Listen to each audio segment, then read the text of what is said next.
저와 우리 전 전공의들은 오늘 보건복지부 박민수 제2차관을 직권남용의 혐의로 고소하기 위해 이 자리에 섰습니다. 3일이라는 짧은 시간 동안 전국에서 1360명의 사직전공의 동료들이 이번 고소에 참여했습니다. 법원이 결국에는 중립적인 입장에서 엄격하고 공정한 잣대로 사필 개정의 판단을 내려줄 것이라 믿어 의심치 않습니다. 저는 박민수 차관이 경질되기 전까지는 절대 병원에 돌아가는 일은 없을 것입니다. 동의한다는 말로 저희의 마음을 짓밟고 정부의 서슬이 펄에서 혹시라도 입게 될 불이익이 두려워. 안녕하십니까. 저는 분당 차병원 전공의 대표였던 정근영이라고 합니다. 제가 대표였던이라는 표현을 사용한 이유는 이미 전공의로서 사직서를 제출했고 더 이상은 제가 전공의 신분이 아니라고 생각하기 때문입니다. 저뿐만 아니라 전국의 많은 젊은 의사들이 이미 오래전에 수련을 포기하는 사직서를 제출하였습니다. 정부의 포괄적이고 일방적인 의대 정원 증원과 필수 의료 패키지 정책의 강행을 보면서 전문의 수련 후에도 이 나라의 의료에 더 이상 미래가 없다는 결론에 도달했기 때문이었습니다. 한 가지 개인적인 이야기를 드리고자 합니다. 제가 인턴으로 근무하던 2020년 저희 아버지께서는 지방의 작은 도시에서 갑작스럽게 심근경색으로 돌아가셨습니다.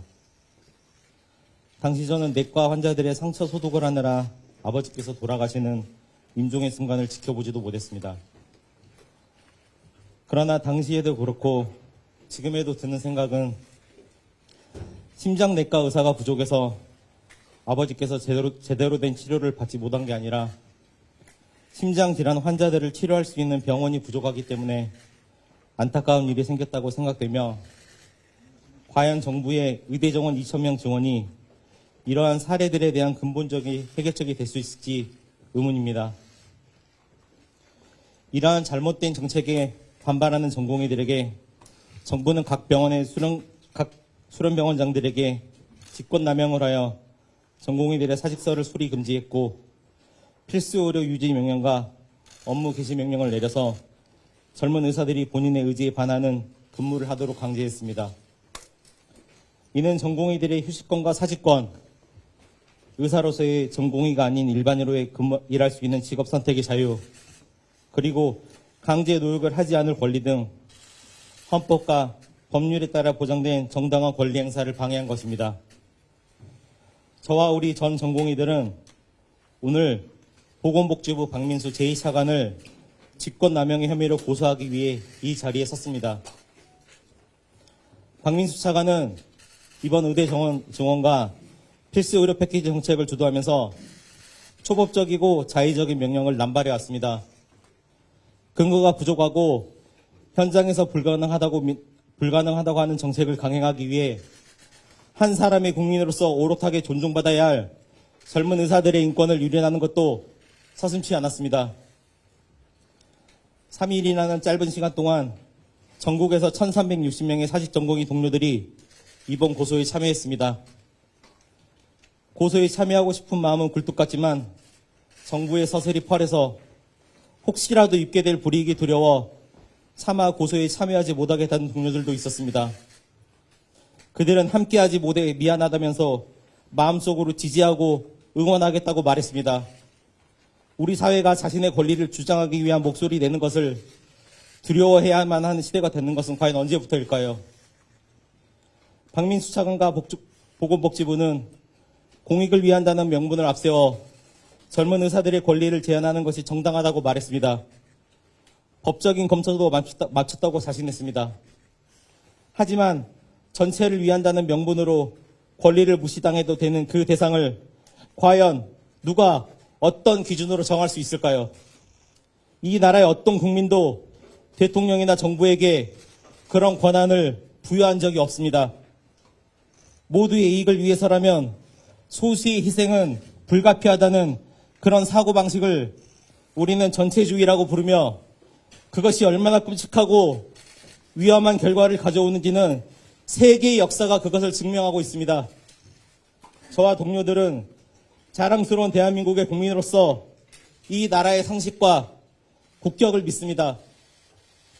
법원이 결국에는 중립적인 입장에서 엄격하고 공정한 작대로 사필 개정의 판단을 내려줄 것이라 믿어 의심치 않습니다. 더불어 오늘 이 자리를 빌어 윤석열 대통령과 정부에 부탁의 말씀드리겠습니다. 박민수 차관을 조속히 경질해 주십시오. 박민수 차관은 잘못된 정책을 주도했고 그 과정에서 시민의 권리를 무시하고 헌정 질서를 어지럽혔습니다. 그것으로도 모자라 그는 기회가 있을 때마다 가시돋친 언어로 의사들에게 끊임없는 모멸감을 주었고 젊은 의사들의 미래를 저주했습니다. 저는 박민수 차관이 경질되기 전까지는 절대 병원에 돌아가는 일은 없을 것입니다. 제가 의학교육을 받으면서 가장 기억에 남는 순간은 하데바시스 첫날이었습니다. 얼굴도 모르시는 분께서 저희의 교육을 위해 시신을 기증한다는 것은 지금 이 자리에서 다시 생각해봐도 너무나 감사하고 고마운 순간이었습니다. 항상 힘들 때마다 그 순간을 생각하면서 제가 이 자리에 있기까지 정말 많은 분들의 도움이 있었다는 생각을 가지고 이겨낼 수 있었습니다. 하지만 박민수 차관은 카데바를 수입하고 의대끼리 공유한다는 말로 저희의 마음을 짓밟고 시신을 기증하신 분들의 고귀한 뜻을 도구화하였습니다. 박민수 차관이 건재한 이상 의료계와 정부 사이의 정상적인 소통은 불가능합니다. 함께 파트너십을 갖고 국민의 건강을 위해 협력해야 할 정부와 의료계의 관계가 파탄났습니다. 이 사태의 책임자인 박민수 차관을 즉시 경질하고 책임을 물어주시길 바라겠습니다. 지난 2달간의 오만과 불통, 독단에 지친 의료계뿐만 아니라 치료를 받지 못하고 계신 국민 여러분들께 정부가 먼저 변화하는 모습을 보여주시기를 간절히 요청드리겠습니다. 마지막으로 의료계 선배님들께도 부탁드리겠습니다. 서로가 처한 상황이나 생각이 다르더라도 부디 대한의사협회를 중심으로 화합되고 단합된 모습을 보여주시길 바라겠습니다. 그리고 대한병원협회 정기총회에서 축사를 하면서 웃음이 만발한 박민수 차관이 기사를 보는 전공의와 의대생들의 마음이 어떨지 한 번쯤은 헤아려 주시길 바라겠습니다.